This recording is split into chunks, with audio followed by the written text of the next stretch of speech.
How we doing today? Good. Well, we're excited to be back in fall camp, getting ready for the challenges of the season. We've had a really good off-season program. We've had a really good summer. This is one of the best conditioned teams that we've had coming out of summer camp when we do our fall testing. And we were excited to get started yesterday with our first practice. Sort of the goals of what we want to try to accomplish is discipline, accountability, putting the team first. Those are things that I've talked about in the past that I think are very, very important. But I also think, especially for experienced players and young players for different reasons, it's really important that they're able to focus on what they control today. We have so many players here who get frustrated about what happened yesterday, or they get a little complacent because they had success yesterday. And then we get some players who are worried about what's going to happen in the future.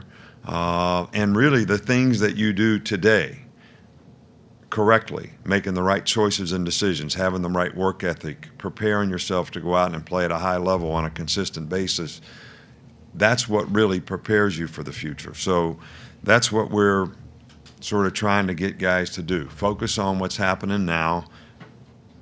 Understand that's what you control, and that's what's going to help you most in your future. You know, all of us are a little bit addicted to tomorrow. You know, I'll quit smoking tomorrow, I'll go on a diet tomorrow, I'll lose weight tomorrow, I'll start studying tomorrow. But really, making it happen today is the way you improve. That's the way we'll get better. That's the way you'll create more value for yourself, and that will really help our team, you know, get a lot better as well.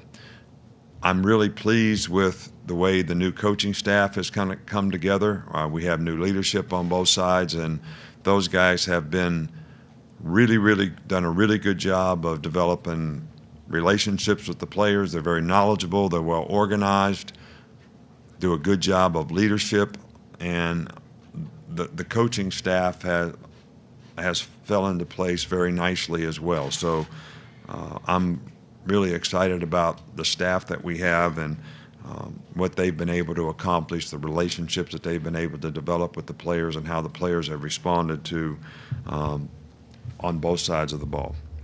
We do have a couple players that will be out for not an extended period of time, but Miller Forstall had a foot injury, which slowed him down a little bit for the summer.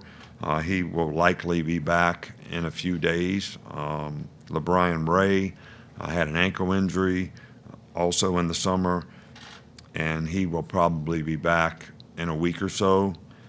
Nigel Knott has some medical issues that we're trying to work through, and it's really a little bit undetermined as to, you know, when he'll be able to get out on the field and go to work. But other than that, we're pleased with the conditioning level of our team, the attitude of our team, and how they've gotten started in this fall camp, and we had a very productive practice yesterday. Coach, we'll start over here with Charlie. Right. You just mentioned the injuries, but guys like Terrell Lewis and Chris Allen, how close are they to 100%? What do you want to see out of them and the outside linebackers in general in camp? Terrell Lewis is able to practice. We'll probably try to manage his reps to some degree, but he practiced all day yesterday, made a lot of plays, did a really good job. He's worked hard all summer. You know, we keep these catapult numbers on guys in terms of what their explosive movements are, how much they can duplicate it. And, you know, he's back to a level higher than he was before he got hurt 2 years ago. So we're really pleased with the work that he's done and how he's recovered. And I think we want to try to manage him so that he can be productive, and get him through this season is important. He's a good leader on our team. I think the outside backers we have 3 guys there right now who I think can be very productive players. Anthony Jennings has done a really good job around here. He's a good leader. He's been a very productive player. And Chris didn't get to play much last year, but because he was injured, but we had sort of big plans for him last year too. So hopefully if we can stay healthy at that position, that'll be a real plus for our team. And I think we got some young newcomers that, might be able to contribute at the position as well. Middle left, Michael. Yeah, in 2018, did you offer Zach Smith of Ohio State a job? I talk to a lot of people about jobs, and I think that we do background checks and we do reviews on people, and we decide whether we want to hire a guy or we don't want to hire a guy. I think it's pretty common that sometimes people that get interviewed someplace or someone calls and shows interest in them, that it's the way this profession works, is that you go in and use that as leverage to try to improve your situation where you are now, especially if you have a job, or you decide that that's a better opportunity for you.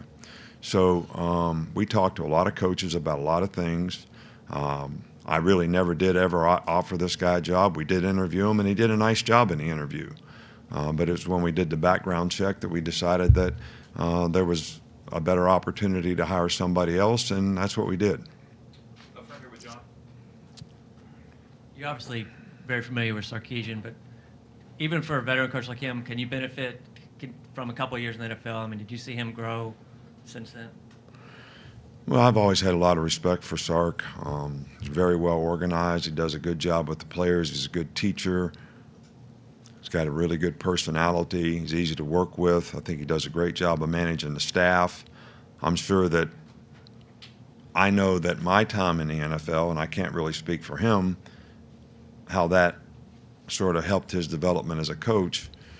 But my time in the NFL was very beneficial to me because you work on football or how you're going to bring personnel to your team. And when you do that all the time, I think you get better at it. And Sark did a really good job when he was here before, and I've been very pleased with the job that he's done since he's been here. Coach, middle right with Adam. Hey, Nick.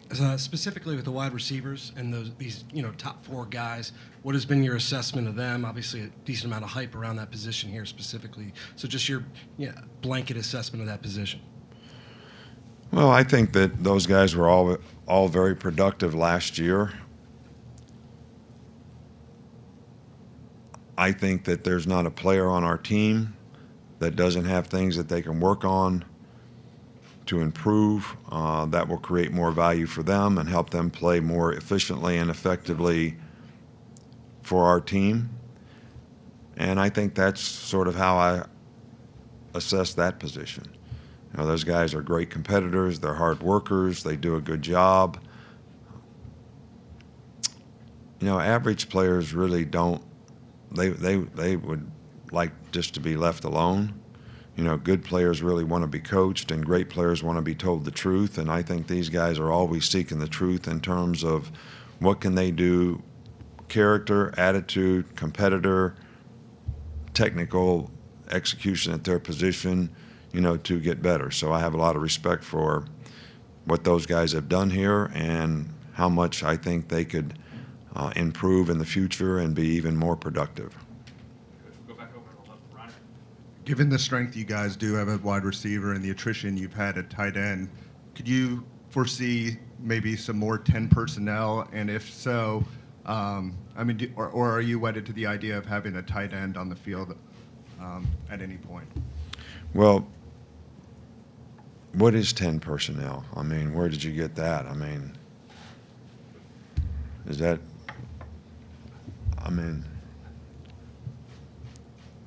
does that mean one back, no tight end? Is that what that means? It's kind of an NFL term. You're really knowledgeable. Very knowledgeable. Very knowledgeable. So for those of you who don't know what 10 personnel is, it means there's 4 wide receivers in a game and 1 back. I think you're always trying to get the best players that you have on the field in the most productive positions that you can get them in. I think that I would say that because we have 4 receivers who have shown great capability of making plays, rather than we feel like we have some tight ends that can contribute to our team and do a really good job. So we would not do that because of the tight ends. We would do that because of the quality of receivers that we have. So we're going to continue to try to develop. I think when you get in that situation, you're very limited, to some degree as to what you can do. When you have a tight end game, the multiples of what you can do 2-back runs, you can do 4 open, which is the same thing as having 10 personnel in the game. And, you can do a lot more things from a protection standpoint. Go here with Cecil. Coach, Cecil, we also have 12 personnel. We have 11 personnel. 11 personnel I know because it's 11 okay. guys, right? But we don't use the numbers. We color code the personnel group. So I think you guys should get a little more current on what our terminology is, because I tell our coaches all the time, we can't call something on offense different than we call it on defense because I can't get it right. So it's red. I was going to ask about green personnel, but I think not. We had contacted the university last week about Iabi Anoma's situation, and I didn't know if there was anything you could add to that. Other Well, than there's he's not on the laws roster. that protect players and students on what you can and can't say. I mean, the guy was dismissed from school, and that's really all I can say about it. Good. And we'll go back over here with Chris Lowe on the left. Nick, this is your 13th preseason camp in Alabama. How much has preseason camp evolved during your time, and what do you look for in particular in preseason as you try to sort of identify what the identity of your team's going to be? Well, I think it's evolved a lot because we've changed how we practice, how we prepare. We've had a lot of rule changes relative to player safety. But we've always tried to use fall camp as a character development period of time. We have a speaker every night. We have somebody who has a message that's going to help players create value for themselves in terms of the choices and decisions they make, for their future. And it's not all geared toward football. But you also want the hardcore fundamentals of intangibles that you want to try to create on your team probably is best done in the offseason and in fall camp. Things like discipline, mental and physical toughness, guys creating the habits of giving the kind of effort that you want to have on your team, understand the competitive standard that you have to play to when you play really, really good teams in our league and outside of our league. So those are the hardcore fundamentals that you're trying to really establish. And obviously one of the things that we're always trying to get a good handle on in fall camp is how do you execute? Not necessarily what play we're running, not necessarily what defense we're running, but how can we go and execute these things without making a lot of mental errors. So the knowledge and experience that you can develop during fall camp, I think really helps players in that regard.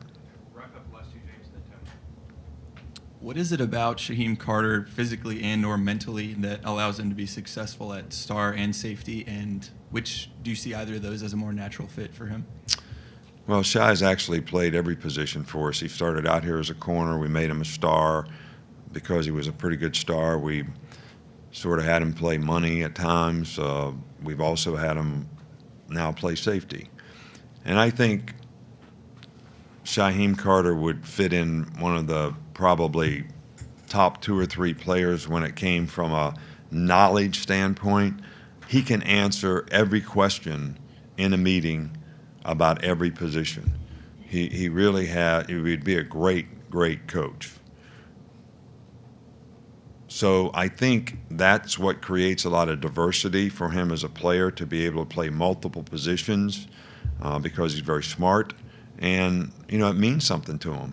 He's spent a lot of time trying to learn this stuff. He prepares well for the games.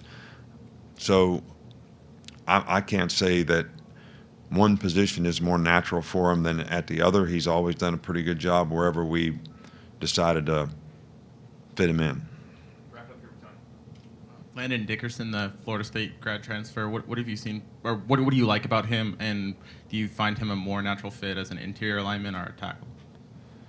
Well, we've only had one practice, and it's not been in pads. So to make a total evaluation is pretty difficult based on what the guy's done since he's been here. But we like the fact that he's played a lot of good football against a lot of good football teams. He's got a lot of experience. He's big. He's a strong guy. Will have a physical presence on the offensive line for us in terms of his toughness. So, but I think it's, too early to tell exactly where he would be the best fit for us relative to the other players that we have. And, we want to coach all the offensive linemen that we have and try to get the best 5 out there. And he's certainly a guy that's competing for one of those spots. All right, thank you.